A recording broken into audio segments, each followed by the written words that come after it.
let's talk about starting a part-time detailing business.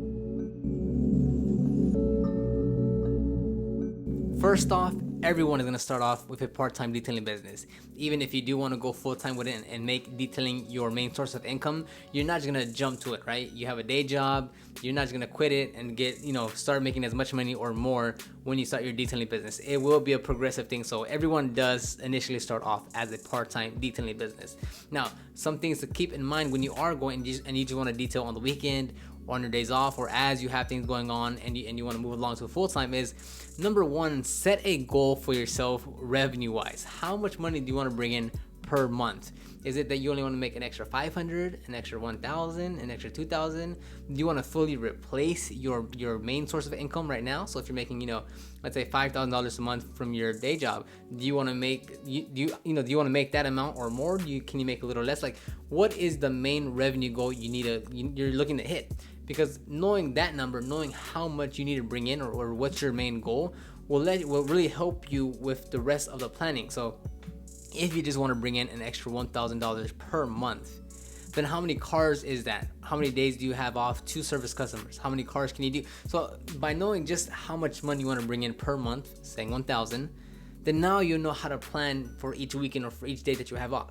So if you just want to, do 4 cars, then that's gonna be simple. That's gonna be $250 per car, or at least averaging out per detail. So now that you know how much you want to make and how many details that need to be, or how much each car needs to average out to, then you can start thinking, well, what services can I offer? Do I just want to stay interior? Do I want to do interior and exterior? Do I only want to do paint correction? Can I focus on headlight restoration?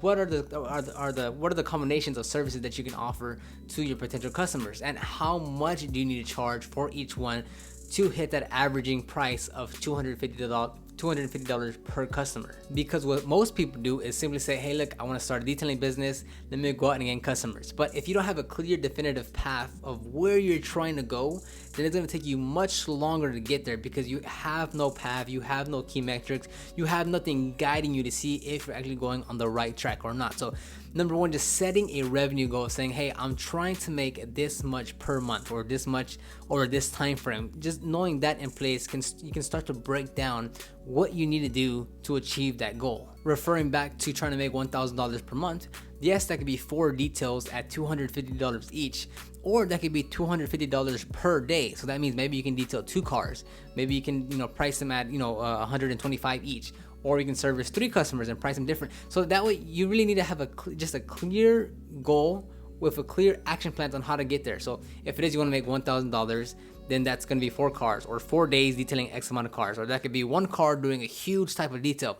What is your goal and how will you get there? Thing number 2 you want to keep in mind is start small, move slow. As a side detailing business, if you have another source of income, if you have another day job, if you're just getting things started, you don't need to go and get everything you need. It's very tempting, because when you're starting your detailing business and you're thinking about what you'll need, what customers want, the potential problems you're gonna run into, you're gonna say, you know what, I need that. Oh, and I also need that. Oh, just in case I'll need this. Oh, just in case I'll get that. And then you just keep on buying and buying items, when realistically, you can start at an affordable rate. You don't need to go out and spend literally thousands and thousands of dollars. I've covered this a lot on this YouTube channel, where you can really start with just minimalistic items to get the job done, which is why it's important to identify what services you want to offer. Do you want to offer high-end services? Do you want to offer, just a very affordable everyday services? Do you want to be somewhere in that middle?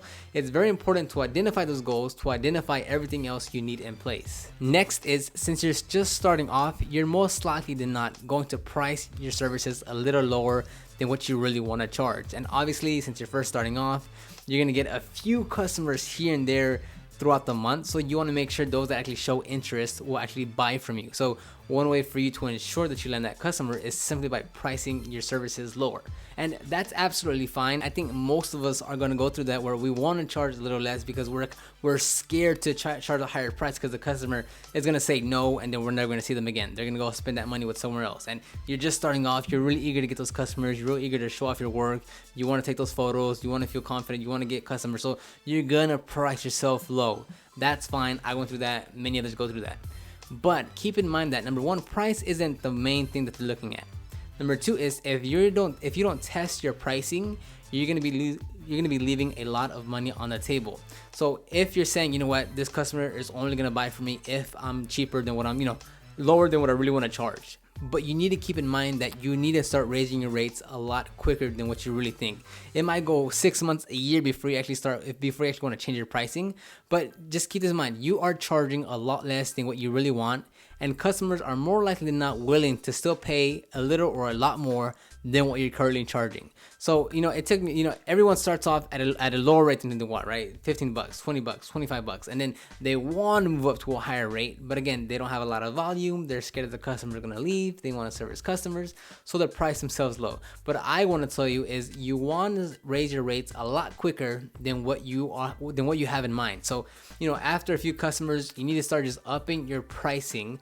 Because number one, like I said, you're going to lose a lot of money. You're going to leave a lot of money on the table if you don't test your pricing by raising them up. So, if you're charging $20 an hour, just making that up. If you're charging $20 an hour for a 4-hour detail, that's $80. It is very likely that that same customer will pay you $25 for the same amount of work, for the same amount of time, and you're simply just leaving all that money on the table because you're not price testing. Now, yes, some customers are going to leave. Some customers are not. Well, some prospects will not buy from you when you raise your prices. But a lot of times, when you price services too low, you'll end up getting the customer, you'll detail the car, and then you'll end up hating the job. You're frustrated because it's taking you longer than you wanted, and you're making much less than you expected.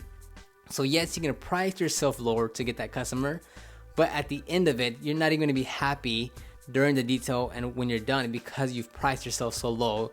You're just looking around saying, I didn't make any money here. Like, it'd be better if I just worked, XYZ because I'm making the same amount of money. So yes, you can price yourself lower to get that customer, but at the same time is a frustration of you not making the ideal amount of money you want worth it at the end of the detail. Most likely not. And again, this is when you're getting a little bit more customers throughout the week. When you're first starting off, it's very common to charge low. That's absolutely fine. But just remember, keep in mind, if you don't test your prices, if you don't up it up little by little, then you're gonna be leaving a lot of money on the table. The customers that paying you that's paying your rate of $20 an hour, will most likely pay the 25 and the 30 and the 35. And the only difference of you making more money is you thinking the customer is not gonna pay your prices when you raise them. And again, some customers will not. That is very true. But if you're gonna raise your pricing, some customers will buy. You'll still make more money doing the same amount of work.